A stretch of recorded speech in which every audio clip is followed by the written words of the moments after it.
Paul. This is my YouTube channel, Paul1962. As you can see, we've got the back open today. That's because on this video we're going to cover a bit more about the various banks. People were asking about left and right hand banks and the cylinder order and the firing order, which I was going to write down and bring out with me and I've forgotten. But we'll cover that. And I have some brilliant news. I've finally discovered my hesitation problem after God knows how long. Basically, the other day I was sitting in a queue of traffic waiting for some roadworks, and I was just sort of playing around with the throttle a bit, just trying to find a point where she kind of hesitated and played around. And I picked the revs up, only about 200 RPM. You just touch the throttle to lift it off the tick over, and that's where it started sort of mucking about, farting about as I tend to call it. And then lo and behold, on come the check engine warning light, and I thought, yes, you car, I've got ya, I've bloody got ya. So as soon as I got back home, stuck the fault code reader on it to have a look, and it come up with random misfire on cylinders 4, 5 and 6, which is a left hand bank. So what that told me, that at least my problem is down to the left hand bank. Now, I'd long since, from my old school thinking, was sure that the car was running rich, because it smelt rich and the exhaust tip was always black and sooty, and to my mind that is always a sign that the car is running rich. And when I looked at the live data on the fault code reading, I was getting on the left hand bank from the O2 sensor, which is, I was looking at the long fuel trim figures, I was getting minus 8.6 on the left bank, which means the left bank is running rich, and 1.6 on the right hand bank. So the right hand bank was quite reasonable. According to internet information, the reading should be as close to zero as you can get, and obviously with wear and tear they're going to move away from that. So although the right hand bank was a little lean, it was reasonable. But the left hand bank, 8.6, it says you don't really need to worry unless it starts to go into double figures, but to me 8.6 was still quite high. So why indeed was the left hand bank running rich? Well, one of the main things, again, that I've always felt with the car is the gut feeling was that there was an air leak somewhere, but I've never been able to get a smoke test done because I can't find anyone that does one. So if there's people out there that do smoke tests, please contact me so I can put the details on my website and then other people can find them. So anyway, we had the back open and we had a rummage around and checked sort of as many hoses as I could for air leaks, bearing in mind that the problem was clearly on the left hand bank. Well, one of the most obvious places is these two rubber boots on either side of the T, and I checked the Jubilee clips on this side and they were as tight as they would go. They wouldn't move anymore. When I checked these two, I actually managed to get about another 2 to 3 turns on each Jubilee clip. Not a lot, and they certainly didn't feel loose when you touched them. But I tightened them up, and then I checked the idle control valve. I just checked the throttle position sensor just to make sure that they were all tight, so they couldn't be sucking air in anywhere around there. Although I didn't really think it was likely to be them, because if they were sucking air, you would have the problem on both banks, not just on the left hand bank. Lo and behold, took the car out for a test drive and she ran as sweet as a nut. So, getting back to the other question, okay, so looking at the car, whoops, I just tripped over the cover for the engine bay. Looking at the car from the rear, okay, so we'll just pan out there. Alright, so we're at the back of the car and we're looking at the car from the rear. We come back in, okay, so there's your driver's seat and that in the front. Oh, bank this side, bank 1, cylinders 1, 2 and 3. Change hands. bank this side, bank 2, cylinders 4, 5 and 6. Now, don't get that confused with the firing order, which is on the website, as soon as I forgot to bring it out. Firing order on modern cars is not really such a big problem, because you've got the coil packs that clip straight onto your plugs, and the wiring harness pretty much doesn't allow you to connect them up any other way, and the firing order is controlled by the ECU. What happened in the old days when you had a distributor and a single coil and plug leads is people would pull all the plug leads off and change their spark plugs, and then they couldn't remember which lead went on where, so you had to sit there and work out the firing order, trace it back to the distributor, and of course make sure that you didn't get it 180 degrees out, which was a great problem. I would still recommend though, even with the modern cars, that you still only change one plug at a time, just to make sure that there's definitely no mishaps. That way you can't possibly get the firing order wrong. But as I say, because the wiring harness is so tight, it's pretty much impossible to get the wrong ones on modern cars. Okay, so the car's done about 40 miles since checking it over and tightening up those 2 Jubilee clips on the rubber gaiter on the left hand bank, and it's running much better, much lighter on the throttle. You can come right down very slow in the higher gears, and it pulls smooth and it sounds cleaner and everything else.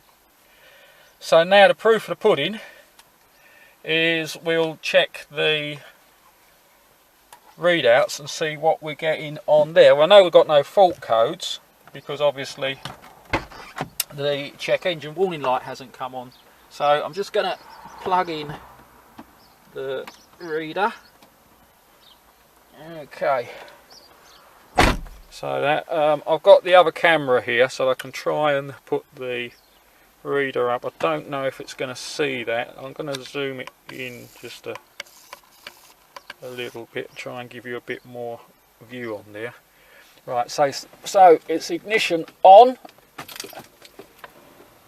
such, then we press the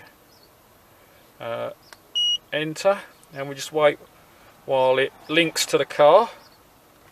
I'm not sure whether you can see that on the camera or not.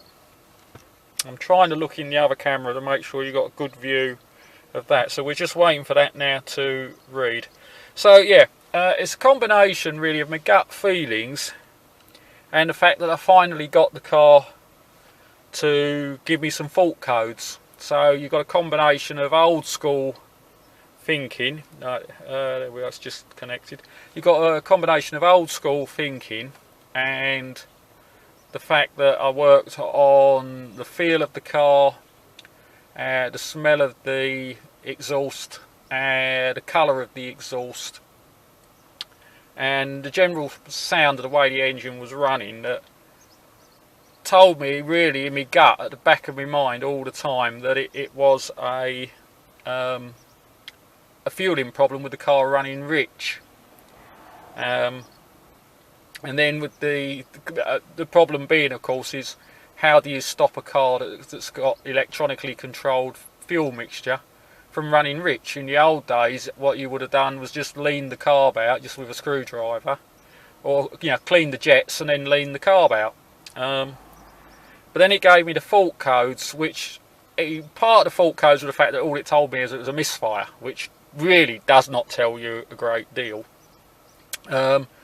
The key information it did give me was the fact that the random misfire was on the left hand, was all the cylinders on the left hand bank. So if it's all the cylinders, it rules out plugs, it rules out coil packs, because if it was a plug or a coil pack, it would be on one specific cylinder.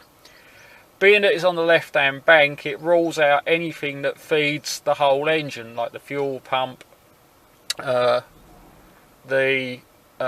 throttle body, the mass air sensor, the throttle sensor, even though the throttle position sensor, even though I made sure that didn't have an air leak on it, and of course your idle control valve.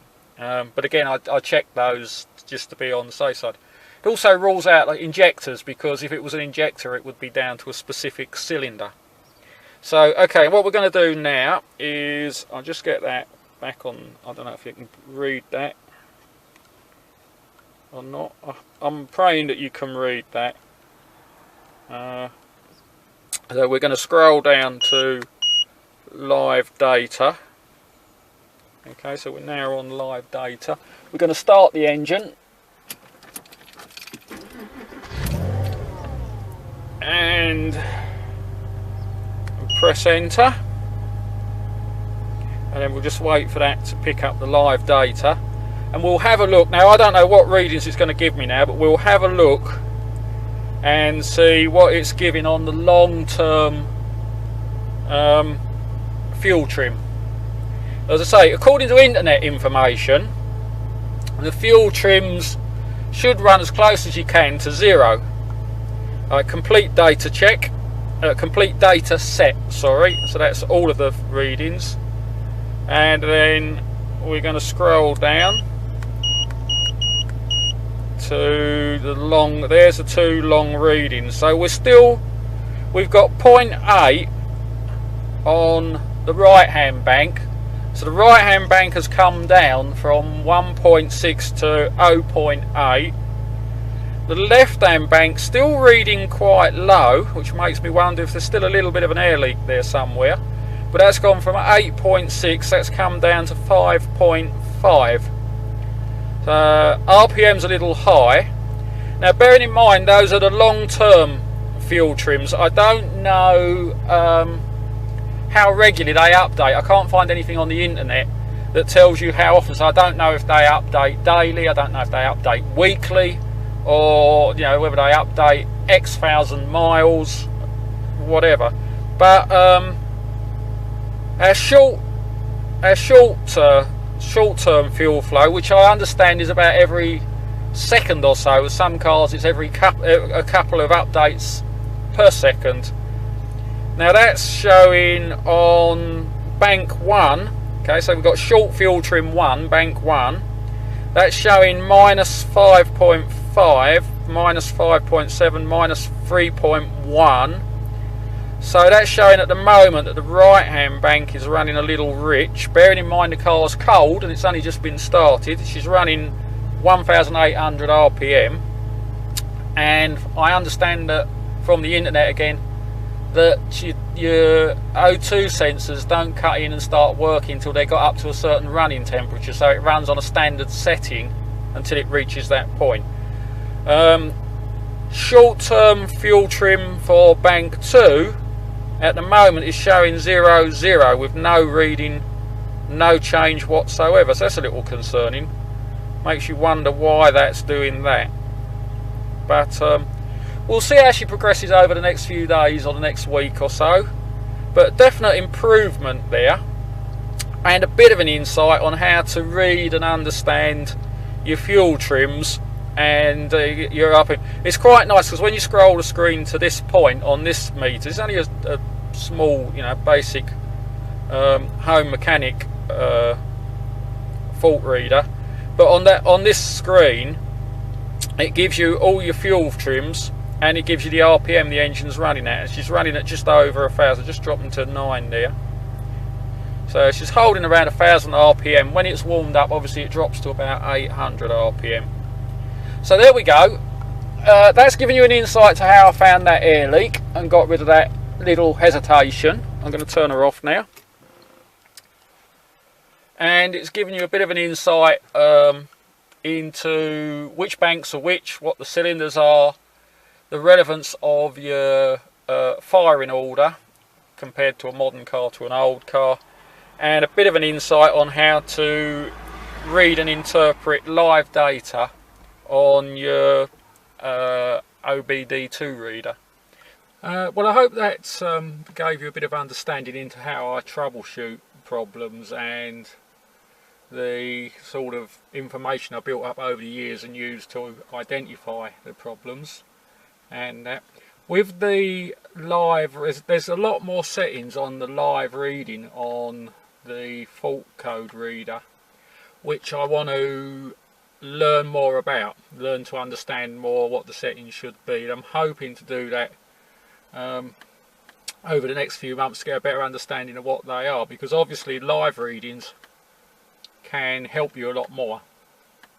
Want to apologise, I just noticed that for some reason the focus was out on the other camera. I don't know why that was. I'd like to apologise for that.